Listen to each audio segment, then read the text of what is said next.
জামাত বলেছে 300 আসনে তারা মনোনয়ন দেবে, 300 আসনে বেশিরভাগ সিট পাবে, সরকার গঠন করবে। এনসিপি বলেছে বিএনপি 50টা আসন পাবে, ম্যাক্সিমাম তারা পাবে 300 আসনই আশা করতেছে, চরমনাই করতেছে। আবার জোট করে তারা তো সবই পাবে, তাইলে আবার পিআর কেন? তাহলে আবার পিআর কেন? এই প্রামাণিক ভাইও তো ওই ইসলামী ইতে উঠছে, তারা জোট করলে তো একারাই পাই তো 300, সবাই মিলে তো মনে করেন কিছুই থাকবে না, সব পেয়ে যাইবে। তাইলে আপনাকে আমি প্রশ্ন করি, তাইলে কেন তারা আজকে পিআর চাচ্ছে? মূলত আজকে যে বিজ্ঞাপন হাস্যকর হোক আর যা হোক, ওই বলছে যে যার মেম্বার হওয়ার যোগ্যতা নাই সে পিআর চাচ্ছে, যার আপনার ওই ভোট নাই সে পিআর চাচ্ছে, যার এরকম যেগুলো বলতেছে। আমাদের জামাতের আমির মহোদয় তিনি বলেছেন যে এই জুলাই আন্দোলনের মহানায়ক অথবা মাস্টার মাইন্ড তারেক রহমানকে বলেছেন, কিন্তু তারেক রহমান এটা কখনো আমাদেরকেও বলেননি, বলতেও বলেননি, এবং উনিও বলছে না এটা সকলের কৃতিত্ব। এখন এটা নিয়ে তর্ক বিতর্ক চলল। এরপরই আপনারা দেখেছিলেন যে যারা কাউন্সিলর ছিল, এমনকি চেয়ারম্যান পর্যন্ত, এই যারা আন্দোলনের নামে এসে সুবিধাভোগী হয়েছে, 3টা উপদেষ্টা নিয়েছেন, তারা কিন্তু তাদেরকে বসিয়ে দিতে চেয়েছিলেন। কেন, কিসের জন্য, এটা কিন্তু বাংলাদেশের মানুষের কাছে স্পষ্ট পরিষ্কার। একটা কাউন্সিলর ছিল একটা রাঘব বোয়াল, একটা সন্ত্রাসী গডফাদার, তাদের বাহুবল, তাদের অর্থ সম্পদ, তাদেরকে বসাতে চেয়েছিল। এটাও রাষ্ট্রের জন্য খুব ষড়যন্ত্র ছিল। এরপরে আমরা বিশ্বের দিক তাকাইলে দেখি যে অন্তর্বর্তীকালীন সরকার বলেন, তত্ত্বাবধায়ক সরকার বলেন, বা একটি মধ্যবর্তী নির্বাচনের জন্য কেউ যদি এসে বসেন কিছু সময়ের জন্য, সবসময় তারা জাতীয় সংসদ নির্বাচন দেন। সেখানে চলে আসলো স্থানীয় সরকার নির্বাচন, এরপর আবার চলে আসলো সংস্কার করতে হবে আগে। এই সংস্কার কিন্তু এই সরকারেরই স্ববিরোধী কথা। তারা কিন্তু সকলের দলের কাছ থেকে সংস্কারের লিখিত নিয়েছিলেন, এরপর একটা কমিশন করেছিলেন, 1 মাসের মধ্যে হবে, সেটা 2 মাস লেগেছে। এরপর এই সরকারের উপদেষ্টা, আমার কাছে ডকুমেন্টস আছে, ভিডিও আছে, যে 2 জন উপদেষ্টা, ডক্টর আসিফ নজরুল সাহেব এবং ওই যে বন পরিবেশের যে মহিলা, ওনারা বলেছিলেন যে আমরা সব পেয়ে গেছি, 15 দিনের মধ্যে রাজনৈতিক দলের সাথে আলাপ করে প্রজ্ঞাপন জারি করা সম্ভব। তার মানে 4 মাসের মধ্যে সম্ভব, সেখানে 6 মাস লাগুক। এখনো চাইলে তাদের কাছে তথ্য, উপাত্ত, সুপারিশ সবকিছু আছে, এটা কমিশন দিয়েছে। সেইটা এই সংস্কার বিরাট ব্যাপার না, এটা স্পষ্টভাবে বাংলাদেশের মানুষের কাছে প্রমাণিত হয়ে গেছে। এটা একটা লেন্দি প্রসেসের জন্য এগুলো করতেছে। বিচার কার্যক্রম এটা একটা সরকারি প্রসেস, এটা হবে, প্রয়োজনে দলের কাছ থেকে ইস্তেহার নিতে পারে যে পরবর্তীতে এসেও করবে। এরপরে মনে করেন আজকে হঠাৎ করে এই সমাবেশে আসলো পিআর পদ্ধতি।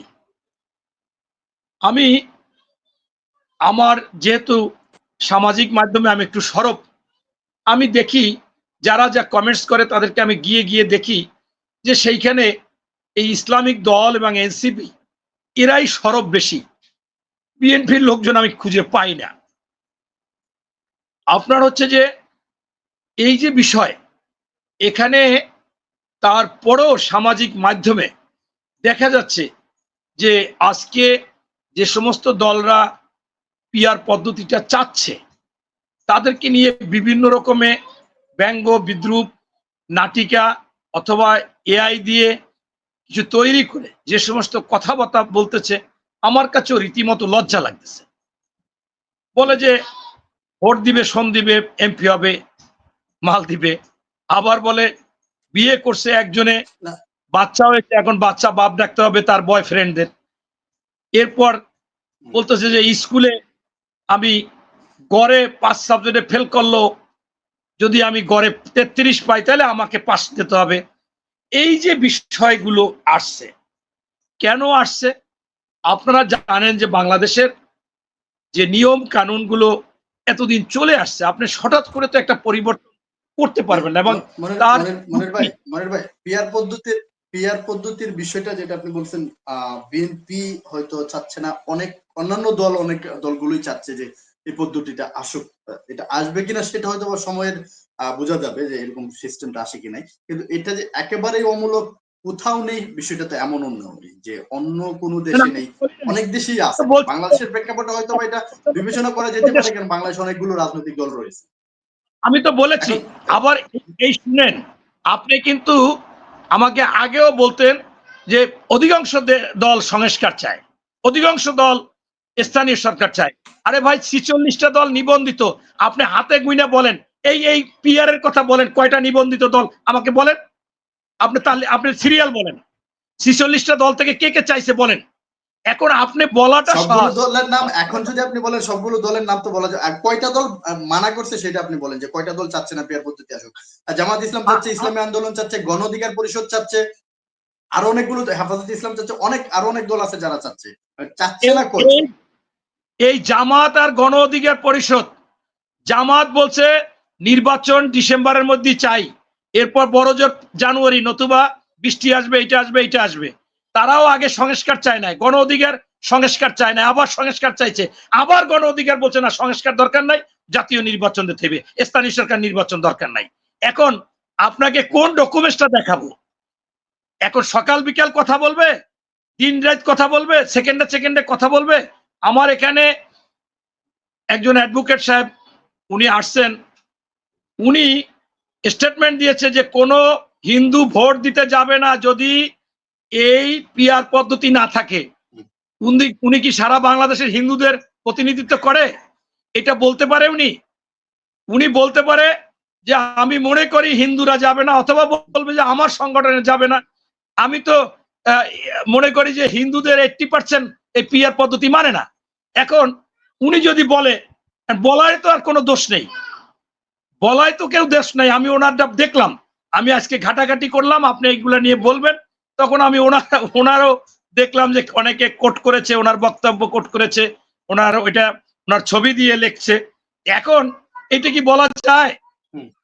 এরপর আসেন যে বাংলাদেশে এই পিআর পদ্ধতির কথা বলেছেন। পিআর পদ্ধতিতে বাংলাদেশের মানুষ স্পষ্টভাবে যেটা বুঝে, তাদের কাছে নির্বাচন হচ্ছে একটা ঈদের সমান। জি মনির ভাই, আমি একটা বিষয় একটু আপনার কাছ থেকে ক্লিয়ার করি, যে পিআর পদ্ধতিতে নির্বাচন চাওয়াটা, সেটা বিএনপির বিরুদ্ধে ষড়যন্ত্রটা আসলে কিভাবে হচ্ছে? যে কিছু দল চাচ্ছে পিআর পদ্ধতিতে নির্বাচন হোক, সো এটা বিএনপি কেন মনে করছে এটা তাদের বিরুদ্ধে ষড়যন্ত্র? দোষ, এটা ষড়যন্ত্র এই জন্য মনে করতেছে যে শুরু থেকেই যে নির্বাচনের সংস্কার 6 মাসে, সরকার বলেছে 4 মাসে হবে। এটা তো আমার কথা না, আপনার কথা না, ডকুমেন্টস আছে। কারণ তারা বলছে এই কমিশন হবে 1 মাস, এটা ডকুমেন্টস আছে। সেইখানে এইটা কেন লেন্দি হচ্ছে, কিসের জন্য, একটার পর একটা ইস্যু কেন আসতেছে? আপনি আপনার স্ত্রী সুন্দরী, পাশের গ্রামের মেম্বার একবার আসে টুকি দিয়ে বললো দেখে যাই বউ, এর পরের দিন আবার গোসলের সময় টুকি দিছে, এর পরের দিন রুমের মধ্যে হঠাৎ ঢুকে গেছে যে সময় আপনি নাই, এর পরের দিন দেখা গেল যে বিছনায় অসুস্থতার কথা ইয়া শুয়ে পড়ছে। এটাই তো মনে করেন ষড়যন্ত্রটা আস্তে আস্তে বেশি মনে হয়। আপনি তো একটা স্থানে নেই, আপনাদের পিআর পদ্ধতি শুরুতে কোথায় ছিল? এখন আপনি আইসা নির্বাচনের কথা, সেইটা আজকে তারেক সাহেবের সাথে যখন প্রধান উপদেষ্টা সাক্ষাৎকার করেছে, এরপরই আপনার এই মাথা টাথা সব নষ্ট, যা ইচ্ছে তাই বলতেছে, যা বলা যায় না তাও বলতেছে। এই জন্যই আমরা বলতেছি যে এইটা হচ্ছে তাদের একটা ষড়যন্ত্র, তারা পেইড এজেন্ট হিসেবে কাজ করতেছে। আচ্ছা আপনি বলেন, আপনাকে আমি বলি, জামাত বলেছে 300 আসনে তারা মনোনয়ন দেবে, 300 আসনে বেশিরভাগ সিট পাবে, সরকার গঠন করবে। এনসিপি বলেছে বিএনপি 50টা আসন পাবে, ম্যাক্সিমাম তারা পাবে 300 আসনই আশা করতেছে, চরমনাই করতেছে। আবার জোট করে তারা তো সবই পাবে, তাইলে আবার পিআর কেন? তাহলে আবার পিআর কেন? এই প্রামাণিক ভাইও তো ওই ইসলামী ইতে উঠছে, তারা জোট করলে তো একারাই পাইতো 300, সবাই মিলে তো মনে করেন কিছুই থাকবে না, সব পেয়ে যাইবে। তাইলে আপনাকে আমি প্রশ্ন করি, তাইলে কেন তারা আজকে পিআর চাচ্ছে? মূলত আজকে যে বিজ্ঞাপন হাস্যকর হোক আর যা হোক, ওই বলছে যে যার মেম্বার হওয়ার যোগ্যতা নাই সে পিআর চাচ্ছে, যার আপনার ওই ভোট নাই, সে পিআর চাচ্ছে। যার এরকম যেগুলো বলতেছে, আপনি দেখেন যে এই পিআর পদ্ধতিতে যদি ভোট দেয়, তার সাথে যে এমপি হবে তার সাথে কোনো সম্পর্ক থাকবে? তাকে জানবে? তার প্রতিনিধি চিনবে? এবং এই পিআর পদ্ধতিতে যোগ্যতা হবে, কাকে কারা কোন দল দিয়ে দিবে, কার কিসে হবে। দ্বিতীয় পর্যায়ে আসবে, একটু সংক্ষিপ্ত করতে হবে। এখন সেখানে তো আওয়ামী লীগকেও পুনর্বাসন করতে পারে, চরমপন্থীদেরকেও নিয়ে আসতে পারে, এরকম বিভিন্ন কিছু হতে পারে।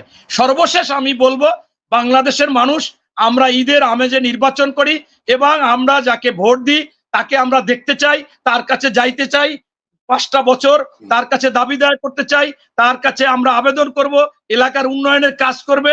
এই সব কিছু মিলেই একটা লোক চট্টগ্রাম থাকে, সে আমার মোড়লগঞ্জে গিয়ে নিজের টাকা দিয়ে ভোট দিয়ে আসবে।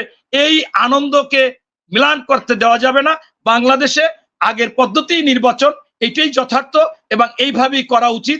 এটাই বাংলাদেশের জনগণ অধিকাংশ চাচ্ছে। ধন্যবাদ।